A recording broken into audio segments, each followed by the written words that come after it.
How do the Ohio State Buckeyes get back to beating Michigan? Now, Ohio State, the reason why we're having this conversation, has come up short the last two tries against Michigan.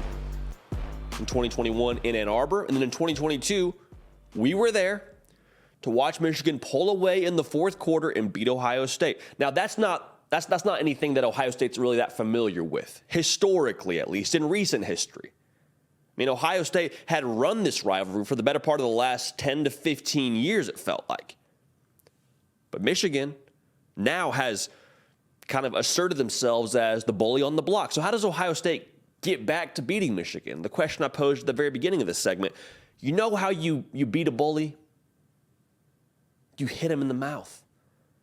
When they're talking their game and they're sort of pushing everybody else around, you go up to them and you land one squarely on the jaw. And that's the first thing I want to talk about. Ohio State, you know it and I know it. This isn't a secret for anybody. They need to upgrade physically. I don't know if it's personnel quite as much as it is mentality, but there needs to be a physical upgrade. And two things can be true. Ohio State from 2021 to 2022 defensively is a tougher football team. Look at the first half of that game against Michigan in 2022 in Columbus. I mean, they were absolutely setting up shop defensively. They were taking away the run game from Michigan. Eventually, the dam broke. We'll talk more about that later. But they were a tougher football team than what you saw in 2021. Now, the same thing can be true. The second truth that could exist here is that Ohio State still needs to be tougher, needs to be more physically imposing, have more of an edge to them to beat Michigan. That's the reality. I think Ohio State, like I said, has the personnel, but it needs to be an edge. It needs to be a four-quarter operation. That's a cliche thing to say. That's coach speak. But guess what? Coach speak and cliches, they exist for a reason because there's a lot of truth that exists within them. Jim Knowles is a mad scientist defensively. They've got a lot of personnel on that defensive line. Jack Sawyer, JT Tuimoloau. They got some dudes, right? Can you consistently have that identity of, okay, we're going to bring it to you now. We know who you want to be. We know you're the bully. We know you're the back-to-back Big Ten champs. But guess what? When we punch you in the mouth, you're going to have to deal with us. I fully anticipate us being at this game in 2023 in Ann Arbor. I'm excited to watch that battle because I don't think Ohio State is taken too kindly to the way this thing has gone the last 2 years. Now, if you have not yet subscribed, we'd love to have you a part of this operation. Thank you to both the Ohio State and Michigan fans that have joined us over the last few months, it seems like. Subscribe if you haven't already. We want you a part of this college football community. Also, follow me on Instagram and on Twitter at JD Pickell to keep up with every single thing that we're doing here. Now, Ohio State, I would caution you in this. You need to be able to match Michigan and their game physically, but to the same token, I don't think you need to get too caught up in playing their game. Does that make sense? Don't make it a Michigan kind of game. This is not a game breakdown.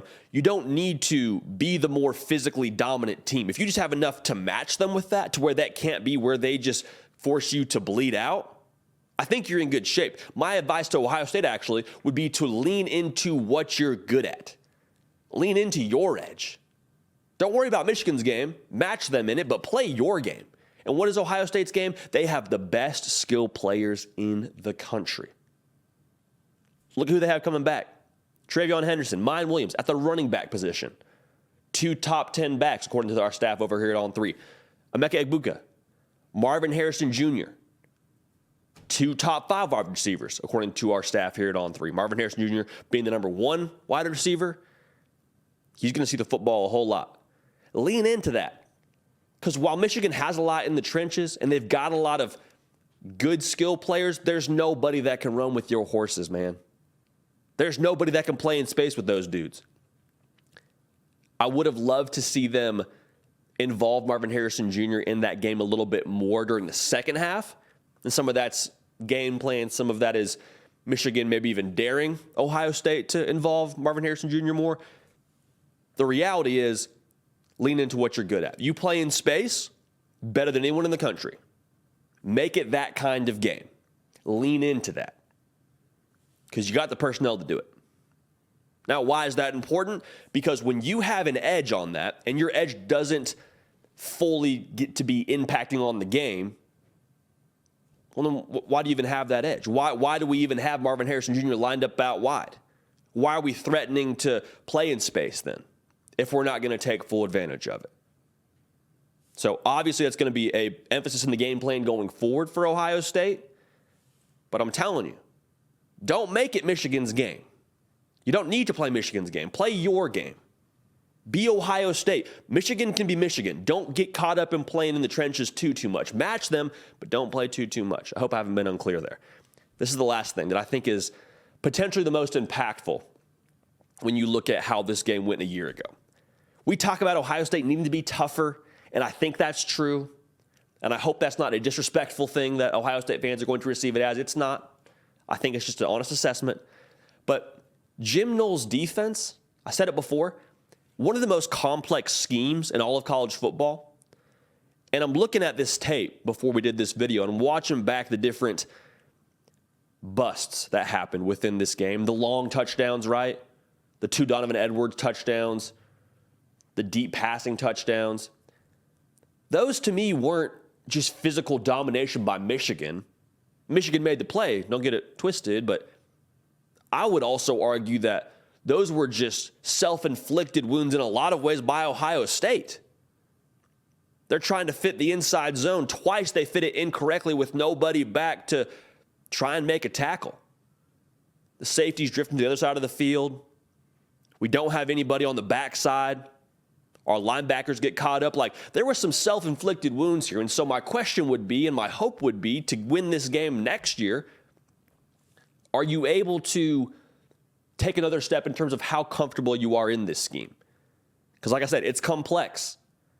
It's complex. There's a lot that goes into it to where if you're not on your P's and Q's, big plays can happen. So is there a comfort level after another year in the system, after another spring football, to where you take another step? That would be my hope if I'm an Ohio State fan. And that would be, I think, the optimistic piece for me if I'm an Ohio State player. Yeah, you have a full season under your belt, but with how tough this defense is to execute, if you're even a half step late or you're out of position by a couple yards, big plays can happen for you, or happen against you, rather. So for Ohio State, I think that they're not far off. Like, the scoreboard got out of hand for Michigan, against Michigan for Ohio State. Michigan just sort of had a couple plays break their way. And I'm not taking anything away from Michigan, but I'm saying for Ohio State, the scoreboard could be deceiving with how you walked off the field in Columbus last year. They have some introspection to do. But we also saw this Ohio State team push the national champion Georgia Bulldogs to the absolute wire in the college football playoff. So a lot of it will depend on the quarterback. A lot of it will be keeping quota offensively. I'm sort of breezing over that because I think these things are more important. Can you be a little bit tougher for Ohio State? Can you match them in the trenches? You don't need to play their game, but can you match them and keep that from being just the dominant point for Michigan? Play in space if you're Ohio State. Lean into your skill. Let them impact the game. Let your horses run, man. Don't saddle a wild horse. Let Travion Henderson eat. Hopefully he's healthy this year. Mine Williams, I hope the same for him. Marvin Harrison Jr., make him a point in the game. Let your dogs eat, man. And then for the defense, you would hope, and I would actually even think that the more comfortable they get for another year in the system, it's going to mean good things for Ohio State. So for Ohio State, the standard is the standard. You beat Michigan, you win the Big Ten, you play for national titles. Standard's not changing. A lot of pressure on Ryan Day, but if you can accomplish these things, I think you give yourself a good chance to check that first box in beating Michigan. And by the nature of the rivalry the last couple of years, that usually means you have a good shot to accomplish the next two of winning the Big Ten and playing for a national title. So we're fired up to watch it. I'm sure Nick Brake and I will be on hand when these teams get together in Ann Arbor after Thanksgiving. Should be a good time. Make sure you're locked in here. Make sure you're subscribed so you don't miss a minute of the content that we got coming your way every single day. Like I said, we're live twice a week, but content every day over here on the On3 YouTube channel coming from the Hard Count. We appreciate y'all. We love y'all. We're going to keep the party rolling, and we will see y'all next time. Hey, y'all. Thanks so much for watching. Subscribe to the channel here to make sure you don't miss an episode of the Hard Count. Also, be sure to check out other videos on the On3 YouTube channel.